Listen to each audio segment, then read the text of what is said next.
SSC के English series में आप लोगों का फिर से स्वागत है। 11 नवंबर शिफ्ट 3 पहला है select the most appropriate option that can substitute the underlined segment in the given sentence. Effective responses of climate changes are imperative to protect the world's children and fulfill their rights। तो इसमें climate change का response की बात नहीं कर रही, उसके प्रति प्रतिक्रिया की बात की जा रही, उसके प्रति रिस्पांस की बात की जा रही, इसलिए हम ऑफ का यूज नहीं करेंगे। उसके प्रति अगर हम प्रतिक्रिया की बात कर रहे हैं तो हम टू का यूज करेंगे, effective responses to climate change. Next है select the most appropriate option to fill in the blank. The companies decision to relocate had a negative blank on its employees. तो कंपनी का जो decision था उसे एक जगह से दूसरे जगह पे ट्रांसफर करने का या प्रतिस्थापित बोलेंगे ना उसको, रिलोकेट करने को, उसने क्या किया, एक नेगेटिव क्या डाला एम्प्लॉइज पे, तो नेगेटिव इफेक्ट डालना हो सकता है कि उस पर नकारात्मक प्रभाव डाला, नकारात्मक असर डाला। इसके अलावा एकोमोडेशन का मतलब होता है आवास, कंक्लूजन का मतलब निष्कर्ष, और स्टैब्लिश का मतलब स्थापित करना। तो ये तीनों इस कॉन्टेक्स्ट में ठीक नहीं बैठ रहा है, इफेक्ट एकदम करेक्ट है। नेक्स्ट है select the most appropriate option that can substitute the underlined segment in the given sentence। Always keep in mind leaner bodies need more calories than fattest ones। तो यहाँ पर कंपेयर किया जा रहा है लीनर बॉडी का fatter से, तो यहाँ पर हम जैसे लीनर यूज किया गया उसी तरह से हम फैटर ही यूज करेंगे, हो जाएगा फैटर, कंपेरेटिव डिग्री का यूज करेंगे। नेक्स्ट है select the most appropriate idiom that can substitute the underlined segment in the given sentence। We often go camping, but I have never been to that particular part of town or country before। तो इसके लिए हमें एक idiom use करना है, तो इसके लिए idiom होता है neck of the woods, यानी कि कोई विशेष इलाका, किसी देश का या फिर किसी कस्बे का एक विशेष हिस्सा जो होता है उसके लिए हम neck of the woods का यूज करते हैं। इसके अलावा गेट इन द नेक का मतलब हुआ सजा मिलना या डांट खाना, रिस्क वंस नेक का मतलब हुआ अपनी जान जोखिम में डालना, और नॉक ऑन वुड का मतलब ये हम जैसे मतलब देसी भाषा में यूज करते हैं ना कि नजर ना लगे, यानी बुरी किस्मत को दूर रखने के लिए जो किया जाता है उसके लिए नॉक ऑन वुड इडियम का यूज करते हैं। नेक्स्ट है select the sentence that has a grammatical error. They have an information about the event. तो इंफॉर्मेशन को हम गिन नहीं सकते हैं, वो काउंटेबल नहीं है, तो इसके लिए हम यहाँ पर एन नहीं लगाएंगे, यहाँ पर हम सम लिख सकते हैं या फिर डायरेक्ट इंफॉर्मेशन भी लिख सकते हैं, तो इसलिए तुम्हारा ये सेगमेंट या ये सेंटेंस तुम्हारा गलत है। इसके अलावा she is an artist at a local gallery. देखो ये मैंने तुम्हें पहले ही बताया है कि जिस भी चीज में एरर होगा बाकी सेंटेंसेस में उस चीज पर ज्यादा फोकस किया गया होगा। जैसे देख रहे हो an artist at a local gallery, फिर can you bring me the keys to the car, the cat is sleeping on a mat. यहाँ पर देख रहे हो आर्टिकल का यूज बहुत ही ध्यान से किया जा रहा है, हालांकि जब भी वो लोग यूज करेंगे ध्यान से ही करेंगे, लेकिन जो सेंटेंस तुम्हें पकड़ाया जा रहा है वो सेंटेंस में आर्टिकल का यूज ज्यादा होगा, तो इसीलिए इस चीज पे ध्यान रखना। नेक्स्ट है select the option that can be used as a one word substitute for the underlined word. The old library had a musty smell from years of neglect. तो बहुत समय से जो है, बहुत सालों से जो उस ओल्ड लाइब्रेरी को निगलेक्ट किया जा रहा था, इस वजह से वहाँ कैसी स्मेल है, तो मस्टी स्मेल। मस्टी मतलब होता है पुराना, बासी।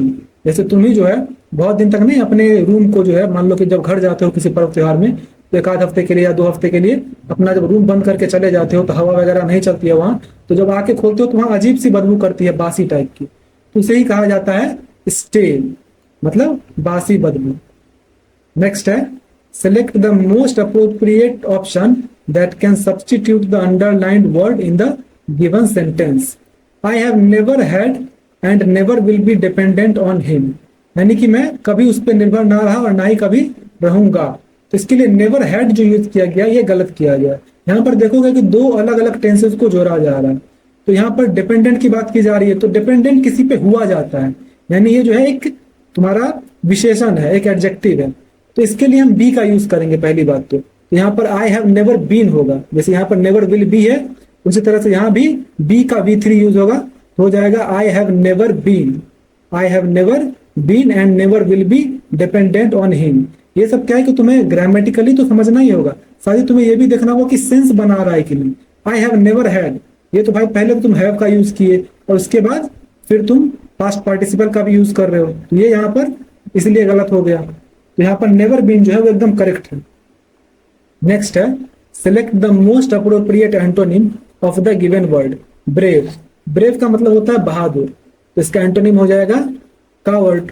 वैसे कवर्डली दिया हुआ है, कोई बात नहीं, कवर्डली भी मतलब कायरता ही हुआ, तो कवर्डली मतलब कायर तरीके से। अर्थली का मतलब हुआ सांसारिक, डिम का मतलब फीका, मेनली ये रोशनी के लिए यूज किया जाता है, कम रोशनी जहां होती है, और बाउंडलेस का मतलब असीम, जिसकी कोई सीमा ना हो।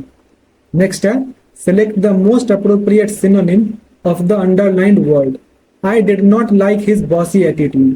बॉसी का मतलब होता है दूसरों को आदेश देने वाला, दूसरों को कंट्रोल करने की कोशिश करने वाला, तो इसके लिए हम यूज करेंगे कंट्रोलिंग, क्योंकि सिनोनिम पूछ रहा है। फिर सेंसिबल का मतलब होता है समझदार, बेनेवलेंट का मतलब परोपकारी, दयालु, और इडियोसिंक्रेटिक, इडियोसिंक्रेटिक का मतलब होता है अजीब, असामान्य आदत वाला व्यक्ति। नेक्स्ट है select the incorrectly spelled word from the given sentence. The kittens playful behaviour brought joy to the entire family. इसमें बिहेवियर की स्पेलिंग गलत है, बिहेवियर की स्पेलिंग गलत है। बिहेवियर की करेक्ट स्पेलिंग होती है BAHIVIOUR। ये जो इसके बाद जो लिखा हुआ है ये बहुत गलत तरीके से लिखा गया है। बी के बाद पहले यहाँ पे BAHA के बाद VIOUR आना चाहिए, इसलिए ये तुम्हारा गलत है।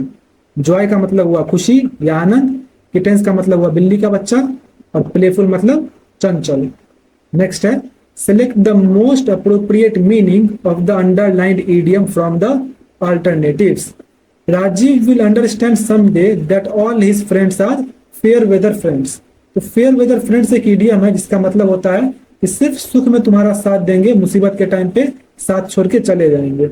यानी a friend who stays only when times are convenient. Convenient मतलब सुविधाजनक, जब समय सुविधाजनक होता है सिर्फ तभी तुम्हारे साथ वो दोस्त रहता है, उसे कहते हैं फेयर वेदर फ्रेंड्स। नेक्स्ट है select the option that can be used as a one word substitute for highlighted group of words in the given sentence. He devoted his entire life to the study of the human mind. Human mind के study को क्या कहते हैं? तो उसे psychology कहते हैं, मनोविज्ञान। इसके अलावा फिलोलॉजी जो है भाषा के अध्ययन को कहते हैं, भाषा और साहित्य का अध्ययन। फिजियोलॉजी यानी शरीर का अध्ययन, शरीर विज्ञान। और फिजिक्स यानी भौतिकी। नेक्स्ट है select the most appropriate option to fill in the blank. When we blank ourselves, we activate a variety of psychological processes that help us achieve our objective and improve our overall well-being। तो ये एक positive sense they रहा है कि जब हम खुद में क्या करते हैं कि हम जो है जो भी मतलब ऐसा एक साइकोलॉजिकल प्रोसेस हमारा प्रोसेस एक्टिवेट होता है कि हम जो भी चाहते हैं वो अचीव करने के काबिल हो जाते हैं। तो हो जाएगा जब हम खुद में विश्वास करते हैं, when we believe in ourselves। इसके अलावा डाउट का मतलब संदेह करना, तो ये तो नहीं होगा। डिमोलिश मतलब नष्ट करना, और लिंगर मतलब देरी करना, तो ये तो नहीं होगा। अब इसके बाद नेक्स्ट है select the option that rectifies the incorrect spelling in the given sentence. If you try to convince people that money is not important then you are barking up the wrong tree. Barking up the wrong tree मतलब हुआ गलत जगह तुम वो प्रयास कर रहे हो। तो यहाँ पर बोल रहा है कि इसमें से गलत कौन सा वर्ड है, तो कन्विंस जो है गलत लिखा हुआ है। कन्विंस की करेक्ट स्पेलिंग होती है CONVINCE।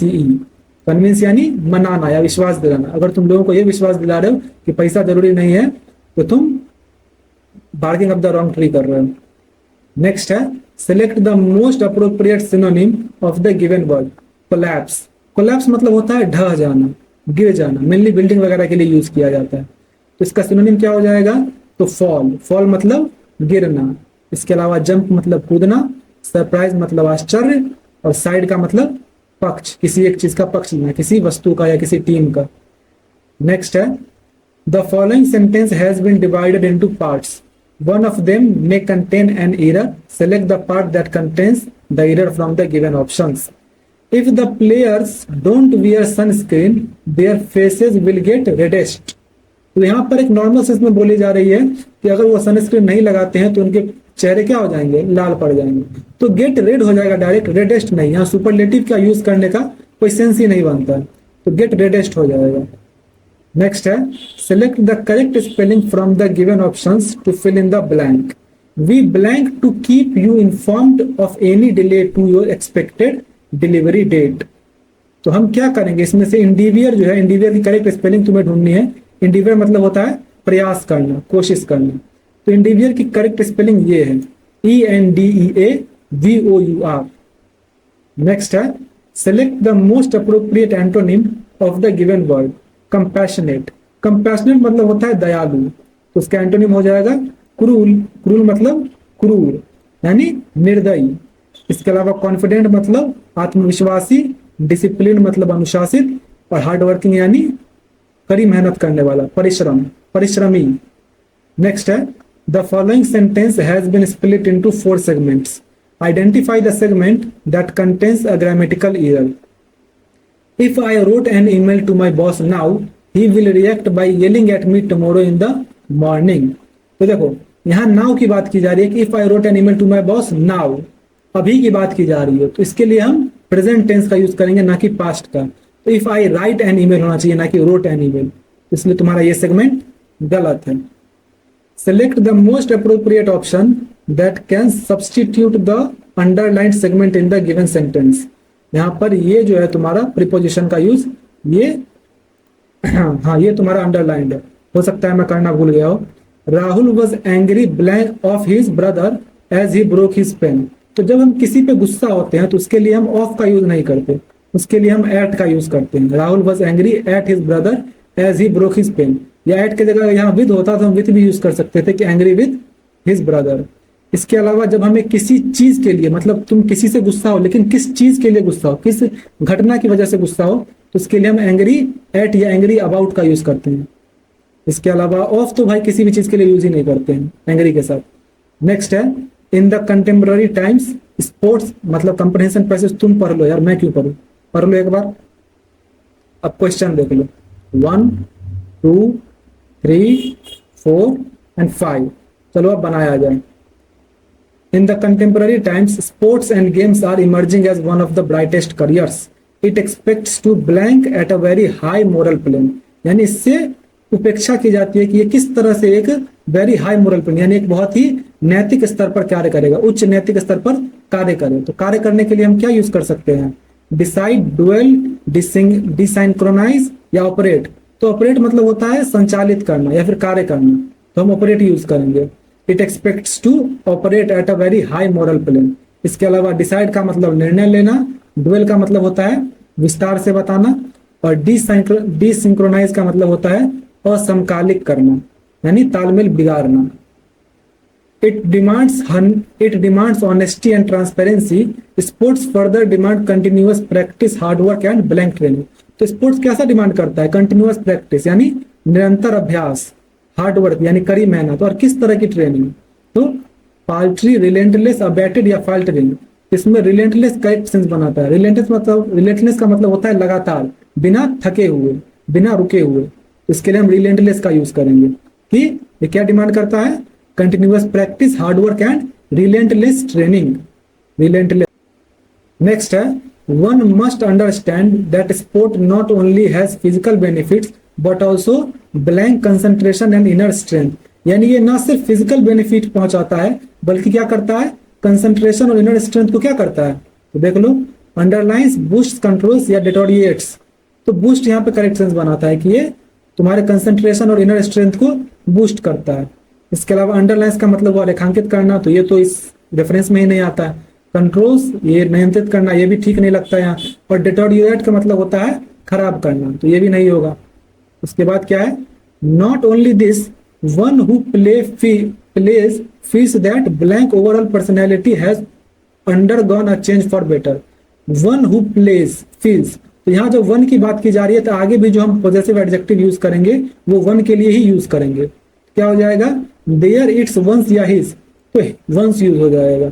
ये इसका पॉजेसिव एडजेक्टिव हो गया। किसी का जो खेलता है उसका क्या होगा, उसकी ओवरऑल पर्सनैलिटी है ओवरगोना चेंज फॉर बेटर, बहुत अच्छी हो जाएगी उसकी पर्सनैलिटी।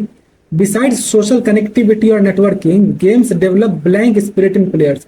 यानी सोशल कनेक्टिविटी और नेटवर्किंग तो है ही, लेकिन साथ में गेम्स डेवलप, और क्या डेवलप करता है, किस तरह का स्पिरिट, तो कैप्टेंसी, स्पोर्ट्समैनशिप, कंपेनियनशिप या लीडरशिप।